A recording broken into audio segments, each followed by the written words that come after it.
Ils sont venus ici. Ils sont rentrés dans le temple.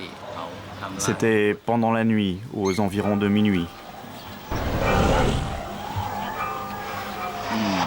Ils ont tué 3 personnes, brûlé les cellules des moines et détruit les statues de Bouddha. Ils ont même tenté de décapiter un moine. Sa tête est presque tombée. À Panaré, un village de l'extrême sud de la Thaïlande, les moines bouddhistes vivent désormais retranchés dans leur temple transformé en forteresse. Protégés par des barbelés, des écrans de contrôle vidéo et des policiers, ils n'osent plus sortir chaque matin faire l'aumône comme le veut la coutume. Ils sont devenus les cibles principales de la guerre civile qui déchire cette région située à la frontière entre la Thaïlande et la Malaisie. Ces 3 provinces, peuplées à 80% de musulmans d'origine malaise, sont entrés en rébellion ouverte contre le gouvernement bouddhiste de Bangkok. Depuis 3 ans, les attentats et les assassinats se sont multipliés, bilan plus de 2000 morts, en majorité des bouddhistes, civils et militaires, mais aussi de nombreux paysans musulmans victimes de la féroce répression de l'armée thaï. L'objectif de ces rebelles, obtenir l'indépendance des 3 provinces du Sud, mais derrière se profile une véritable guerre de religion entre bouddhistes et musulmans, où plane le spectre d'Al-Qaïda, autopsie de la plus secrète des guérillas d'Asie du Sud-Est. Dans un sens, ils sont très bien organisés, mais on ne connaît pas leur structure ni sa puissance. Qui sont les leaders? Existe-t-il un groupe ou plusieurs groupes? Ils veulent islamiser la région, en faire un pays réservé aux musulmans, selon les préceptes islamistes. Les extrémistes ici sont influencés par Al-Qaïda et d'autres mouvements radicaux musulmans internationaux. Mais pour le moment, nous n'avons aucune preuve de lien direct entre les militants locaux et les organisations étrangères. Chronique d'une violence désormais quotidienne. Il y a 3 semaines, ce minibus était attaqué et les 8 passagers bouddhistes exécutés d'une balle dans la nuque. 5 jours plus tard, c'était au tour de cette école coranique d'être victime d'une expédition punitive. Bilan, 2 enfants musulmans assassinés, 2 nouveaux martyrs qui viennent nourrir la haine des habitants contre l'armée thaï, perçue comme une force d'occupation. Récit d'un massacre par le directeur de l'école. Il faisait nuit. Ils étaient cachés là, derrière les arbres, les EVA. Ils ont attendu que les gens finissent leur prière et rentrent dans leur maison. Et ils ont commencé à tirer. Regardez, il y a eu un mort dans cette maison. Les balles sont rentrées par là, et là aussi. À ce moment-là, il y avait beaucoup de femmes et d'enfants dans les maisons. Ils ont été tués par surprise. Représailles aveugles de paramilitaires thaïs ou provocation des extrémistes musulmans, peu importe. Le mal est fait, la peur creuse chaque jour un peu plus le fossé entre les communautés. Et dans les villages les plus pauvres, on soutient désormais ouvertement la cause des rebelles. Au nom de la solidarité religieuse, mais surtout ethnique, quand il y a un siècle, ces 3 provinces formaient un sultanat malais indépendant avant d'être annexées par la Thaïlande. Les musulmans sont maltraités dans la région. On vit dans la peur. Il existe des listes noires de gens à abattre. Les gens veulent l'autonomie de la région. Parce que ici, historiquement, c'était un sultanat indépendant. Les habitants réclament qu'on leur rende leurs terres. Elles ont été volées par les Thaïs.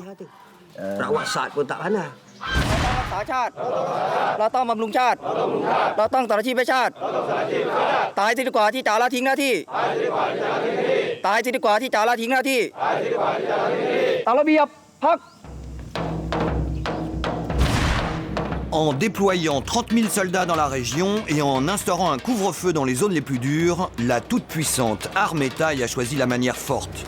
Mais devant l'accroissement de la violence, elle tente de changer de tactique. Et désormais, il s'agit de gagner les cœurs et les esprits des populations malaises locales. Ce vendredi matin, opération séduction sous haute protection, les militaires proposent soins et médicaments à l'heure de la prière dans un village musulman. Mais la propagande n'est jamais très loin. Témoin, ces panneaux de photos de militants séparatistes morts avec l'avertissement de l'armée. Voici comment finissent les terroristes. Avec ces photos, on essaye de les convaincre et de leur montrer la vérité. Cela leur permet de mieux comprendre notre travail de militaire. Mais parmi les gens que vous soignez ce matin, il y en a peut-être qui vous combattent. À vrai dire, c'est possible que des terroristes soient mélangés à ce groupe de villageois. Mais nous ne pouvons pas le savoir parce qu'ils sont nombreux et infiltrent la population locale. Vous savez, c'est une guerre d'un nouveau type. Ce n'est pas comme s'il y avait deux fronts qui s'opposent. C'est plutôt une guerre psychologique. Remise des cadeaux avant le départ. L'imam de la mosquée reçoit une coupe pour le prochain tournoi de foot. Les médias locaux ont été conviés pour immortaliser la nouvelle entente entre les communautés. L'important est de sauver l'image du pays du sourire. Mais derrière les apparences, le roi en personne, ici à gauche, a élevé la défense des bouddhistes du sud de la Thaïlande au rang de cause nationale. L'impératif, encourager les populations thaï à résister sur le terrain. Voici Santitu, le village de la paix, un hameau peuplé d'irréductibles paysans bouddhistes situés en pleine zone de la guérilla. Des armes ont été distribuées aux civils qui en assurent la garde, sous la protection des forces spéciales. On y vit en état de guerre permanente, un peu comme dans une colonie israélienne implantée en territoire palestinien. Ça sert à quoi cette radio ? C'est pour écouter les infos et rester en contact entre nous. On avait décidé d'abandonner le village, mais on est revenu au bout de 15 jours. C'est le prince qui nous a dit qu'il ne fallait surtout pas abandonner notre maison. C'est pour ça qu'on est revenu. Le volontaire nous quitte pour aller au marché. Un convoi militaire l'emmène à une dizaine de kilomètres de là. Sa voisine prend le relais. Surtout ne pas baisser la garde. L'ennemi rôde dans les montagnes. Ils sont comme des fantômes qui surgissent et disparaissent. Ils n'osent pas nous affronter. Une fois ils sont là, ils tirent et puis ils s'enfuient. Qu'est-ce qu'ils veulent ? Vous faire fuir ? Oui, c'est peut-être ça. Ils nous font peur pour que l'on n'ose plus rester. Et ensuite, ils vont s'approprier nos terres. Mais ils ne se contentent pas de menaces. Ils passent aux actes. D'ailleurs, ma sœur a été tuée. Votre sœur ? Oui, elle a été tuée à l'entrée du village, sur la route là, juste avant d'arriver au barrage. Et c'est quoi ? Ça, c'est mon Bouddha. Au verso, il y a la carte du pays avec l'inscription « Défendre la terre des Thaïs ».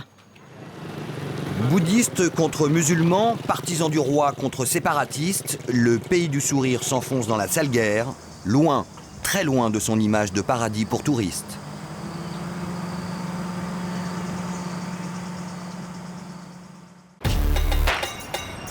Bangkok, le 6 juin dernier. Rentrée scolaire à haut risque pour les étudiants des filières techniques. L'année dernière, la police thaïlandaise a enregistré plus de 2500 bagarres de rue entre étudiants, des affrontements parfois mortels, et la tendance est à la hausse. Revenons sur l'agression qui a eu lieu dans le quartier de Bang Kran jeudi soir. Il y a 6 mois, une bagarre entre deux bandes ennemies fait la une des médias. Une meute d'adolescents armés de couteaux, de machettes et même de pistolets attaque des étudiants d'un lycée technique rival. Bilan, un mort et un blessé grave. Ça, c'est mon frère. Rama avait 17 ans. Aujourd'hui, Sampong, son frère aîné, témoigne pour la première fois et commente la vidéo du drame. Par peur des représailles, il tient à demeurer anonyme. Mon frère était en train de choisir un CD quand tout à coup ils sont entrés. Là, celui-là, il a poignardé mon frère au cou. Il tombe, puis se relève, mais on voit déjà le sang gicler. Un visionnage douloureux pour le frère en deuil. Il faut conserver ces images pour qu'elles constituent une preuve devant la justice. Mais je regarde rarement cette vidéo. C'est trop dur. Depuis, les amis de son frère font bloc autour de Sampong. Son seul souhait désormais, que justice soit faite. À ce jour, 7 étudiants ont été arrêtés par la police, mais les 3 principaux agresseurs courent toujours. Celui-là, il est sur la vidéo, mais on ne connaît pas son vrai nom, juste son pseudo. Si la police n'y arrive pas, on devra les pourchasser nous-mêmes. De quoi alimenter la vendetta entre les lycéens des quelques 150 instituts techniques de Bangkok. La raison de leur rivalité, les jeunes eux-mêmes ne la connaissent plus trop, prisonniers de ce qui est devenu depuis 30 ans une tradition. Une certitude, aujourd'hui coups de poings et bâtons ont laissé place aux sabres et aux armes à feu, dans ce qui est maintenant une guerre des gangs. Ce psychiatre a passé plusieurs mois à étudier le phénomène. Selon lui, à l'origine du problème, il y a la place de ces étudiants dans la société. Ce sont des jeunes issus de familles défavorisées et à problème. Ils ont un sentiment d'infériorité parce qu'ils ne sont pas forcément doués pour les études et ont raté l'entrée en filière généraliste. Alors ils se livrent une compétition entre instituts techniques où chacun veut montrer sa valeur. Ce n'est pas pour de l'argent ou de la drogue, c'est plus une question d'honneur. Un des établissements traditionnellement les plus violents de Bangkok, c'est l'Institut technique Pathumwan. Mais depuis un an, les choses changent. Détecteurs de métaux à l'entrée, reconnaissance d'empreintes digitales, caméras ou encore gardes armés, impossible désormais d'y faire entrer une arme. L'homme qui a fait le ménage, c'est lui, le nouveau directeur, un fan de tir sportif, fier de son nouveau dispositif. Là, ce sont les contrôles à l'entrée principale. On a même un détecteur d'explosifs. Ça ressemble à une prison ? Oui, mais c'est nécessaire. Depuis son arrivée, il travaille main dans la main avec la police. Peu après sa prise de fonction, lors d'une descente dans l'école, les inspecteurs avaient découvert un arsenal. En fouillant dans les casiers, on a trouvé une centaine de petites bombes artisanales. Des explosifs en forme de balles de ping-pong, mais aussi le dernier gadget à la mode, cette arme à feu faite maison. On dirait une lampe torche, mais en fait ils fabriquent une sorte de barillet dans lequel ils activent un gros ressort pour déclencher le tir. Des armes mortelles. Certains étudiants portent même dans la chair leur exploit meurtrier. D'après ce que m'a dit la police, chaque écrou, symbole de notre école, marque la mort d'un ennemi. Pour avoir voulu briser la spirale de la violence, le directeur a été menacé de mort.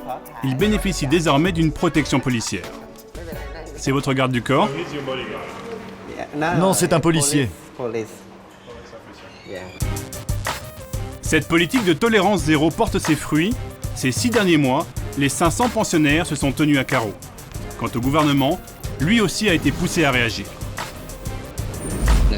2 jeunes ont tiré sur un bus hier. Un enfant de 9 ans est mort. Il y a un an, une bagarre entre étudiants dégénère dans un bus. Thiam, 9 ans, décède d'une balle perdue. C'est la victime de trop.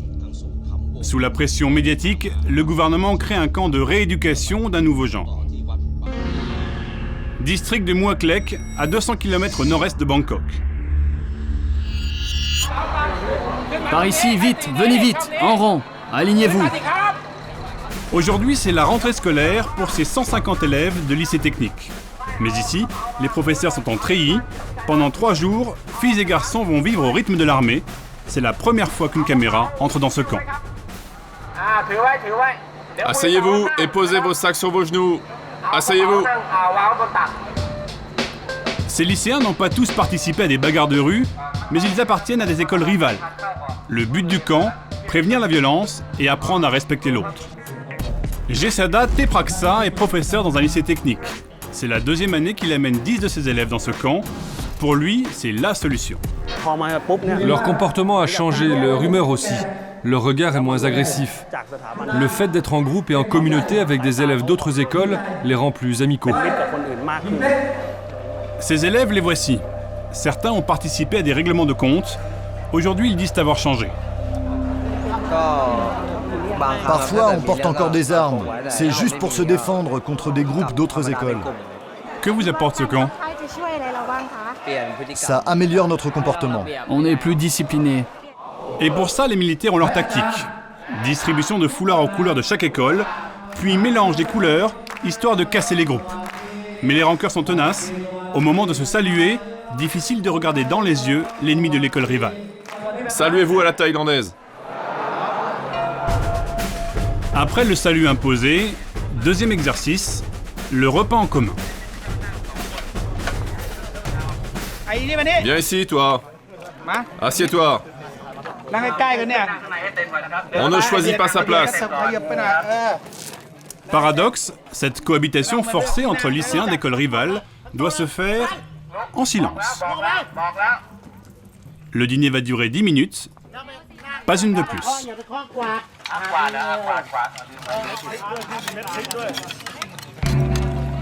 La journée a été longue. Pour éviter les bagarres, elle se termine par de la méditation bouddhiste. Vos paupières commencent à être lourdes. Chassez les inquiétudes.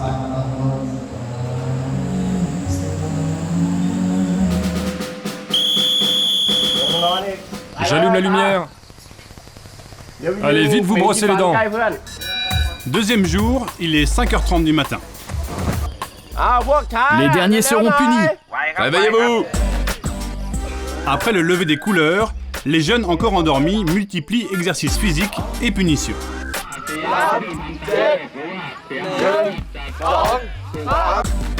Toute la journée, ils auront aussi droit à des leçons de nationalisme thaïlandais, de respect de la monarchie et des valeurs bouddhistes, mais les militaires ne se font pas d'illusions. Ça leur apprend à vivre en communauté, et ça je pense que c'est bénéfique. Mais juste un petit peu, car la formation est vraiment trop courte. Le ministère de l'Éducation parle de multiplier ce genre d'expérience. 3 jours de cohabitation forcée avec son ennemi traditionnel. Pas sûr que la recette du camp scout sauce thaïlandaise soit assez pimentée pour éteindre la violence des jeunes. Novembre dernier, l'affaire fait la une des médias thaïlandais. Au départ, un banal cambriolage dans une villa des quartiers chics de Bangkok. Les voleurs pensaient repartir avec la télé et le magnéto. Ils tombent sur une montagne de billets. Le domicile de Supoj Saplom, le sous-secrétaire du ministère des Transports, a été cambriolé. Les voleurs ont pris du liquide, mais il y en avait tellement qu'ils n'ont pas pu tout emporter. Environ 1 milliard de bahts en petites coupures. L'équivalent de 20 millions d'euros en liquide au domicile de l'homme d'État. Avec ces liasses de billets, c'est la corruption de tout un pays qui s'étale au grand jour. En Thaïlande, la corruption, tout le monde en est victime, mais personne n'ose en parler. D'après la Chambre du commerce national, 30% du montant des contrats publics vont directement dans la poche des fonctionnaires. Ici, les affaires de pots de vin et d'argent détourné se terminent rarement devant la justice.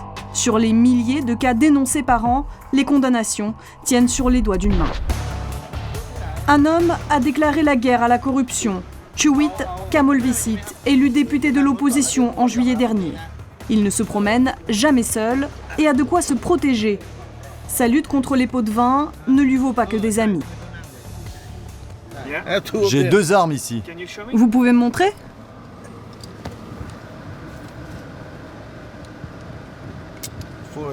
Regardez. Vous savez, la vie ne vaut pas cher en Thaïlande. Millionnaire en danger de mort, Chuwit a fait fortune dans le business du massage érotique et de la prostitution avant de se reconvertir en politique vertueux. L'ex-macro nous emmène dans son QG. Bienvenue au Chuwit Garden. Ici, dans les années 2000, le propriétaire louait son terrain à des bars et des commerces. Il arrosait aussi grassement les chefs de la police, 250 000 € par mois, pour qu'ils le laissent travailler. Après un passage par la case prison, il transforme le terrain en parc, arrête de payer les flics et s'attaque à la corruption. J'aurais pu acheter les juges. J'aurais pu profiter de la vie. Avec un brandy, un cigare, et me poser dans un jacuzzi avec plein de jolies filles. Mais ce pays a besoin de gens comme moi. De gens qui peuvent parler librement. L'arme de la délation pour Chuwit, la caméra cachée. Ce soir, il prépare son équipe. Objectif, nous montrer la corruption policière active à tous les coins de rue. Bon, voilà le plan. Toi, tu conduis, toi, tu t'installes à côté, et toi, tu installes la caméra derrière le siège. Compris ? C'est bon, il fera nuit, on ne verra pas les caméras. Le dispositif sommairement caché entre 2 sièges, l'opération peut commencer. À la première infraction, le policier ferme les yeux contre quelques billets. Désolé, monsieur l'agent, je suis pressé, j'ai pas vu la ligne blanche. Je suis avec des amis étrangers, je leur fais visiter la ville. Allez, je vous donne un billet, soyez sympa. C'est avec une caméra cachée comme celle-ci que Chuit a mis le feu aux poudres. C'était en août dernier. Dans un pays où tous les jeux d'argent sont interdits, il filme clandestinement le plus grand casino de Bangkok avec ses 1000 joueurs par jour. Une vidéo qu'il diffuse ici même, dans l'enceinte du Parlement. Et Chuit attaque. J'ai diffusé cette vidéo le jour où le nouveau gouvernement a pris ses fonctions. Vous voulez savoir à qui appartenait ce casino ? À d'importants policiers. À 4 très importants policiers. Comment croyez-vous qu'un casino peut accueillir 1000 personnes par jour ? Des gens normaux ne peuvent pas gérer ça. Il faut que ce soit des policiers et d'importants policiers. Quelques jours plus tard, le chef de la police est muté et le ministre de l'Intérieur lance un plan anti-casino dans la capitale. Les casinos défient la loi. Ils doivent disparaître. Les machines à sous doivent toutes fermer d'ici à ce soir. La police entame des descentes dans les milieux du jeu clandestin, comme ici, en décembre dernier. Devant les caméras du pays, des casinos se ferment, opération médiatique. Commissariat de Taupoon, nous rejoignons une patrouille de nuit. Un peu à contre-cœur, les policiers acceptent de nous emmener là où se trouvait le casino qu'ils ont démantelé il y a 3 mois. On arrive bientôt dans la rue. Fermez vos fenêtres, on ne doit pas être vu. Voilà, c'est là, derrière ces nombreux portails. Si les policiers sont inquiets, c'est que depuis, le casino a réouvert, risqué pour eux de se montrer dans le coin. Les agents avouent leur impuissance. On ne peut pas entrer, c'est privé. Mais c'est illégal. Mon boulot, c'est d'arrêter les jeux d'argent. Mais si le propriétaire a du pouvoir, c'est difficile. Tout le monde sait que c'est quelqu'un de puissant. Le ministre de l'Intérieur, en première ligne dans le dossier des casinos, accepte de nous recevoir. Pour lui, rien d'anormal à ce que certains établissements aient réouvert. Le fait d'avoir une salle avec des accessoires de jeu ne suffit pas pour arrêter les joueurs. Il faut qu'ils soient en train de jouer. La loi ne peut pas les punir s'ils ne jouent pas. Le ministre, qui s'empressait de vouloir fermer tous les casinos du pays en août dernier, semble aujourd'hui avoir jeté l'éponge. Une attitude répandue au sommet de l'État qui décourage même les hommes chargés officiellement de lutter contre la corruption dans le pays. Kosol Kumsiri est l'un des directeurs de la Commission nationale anticorruption. Il est en charge de la police et de l'armée. Honnêtement, notre problème, c'est l'absence de coopération de la part des organismes publics. Il ne s'agit pas que de la police, ce sont tous les ministères qui refusent de coopérer. Parce qu'ils sont eux-mêmes parfois corrompus, donc ils ne veulent pas qu'on en sache trop. Certaines institutions ont décidé de réagir. La municipalité de Bangkok a chargé Transparency International de former les profs d'école à une discipline d'un genre nouveau, grandir sain. But du programme, inculquer aux élèves de la maternelle au collège que la corruption, c'est mal. Allez, plus vite, réagissez. Toutes ces activités sont là pour leur apprendre à se faire une idée juste sur la manière de lutter contre la corruption. Il faut zéro tolérance envers la corruption. Des ateliers sous forme de jeux de rôle pour espérer former une génération imperméable à la corruption. À la fin du programme, nous aurons formé plus de 3500 enseignants. Et de nouvelles écoles rejoignent sans cesse notre cursus. L'un des exercices, imaginer un nouveau parti politique. Notre parti, c'est le parti « Je t'aime ». Nous savons qu'en campagne électorale, il ne doit pas y avoir de corruption. Il faut aimer ce qui est juste. En Thaïlande, la lutte anticorruption fait désormais partie du débat national. Une charte promettant transparence et bonnes pratiques a même été lancée par les grands groupes du secteur privé. Il y a 3 semaines, c'était au tour des principaux banquiers du pays d'y apposer leur signature. Une lumière au bout du tunnel, même si, pour le moment, la recette du pot de vin thaï continue de rapporter gros.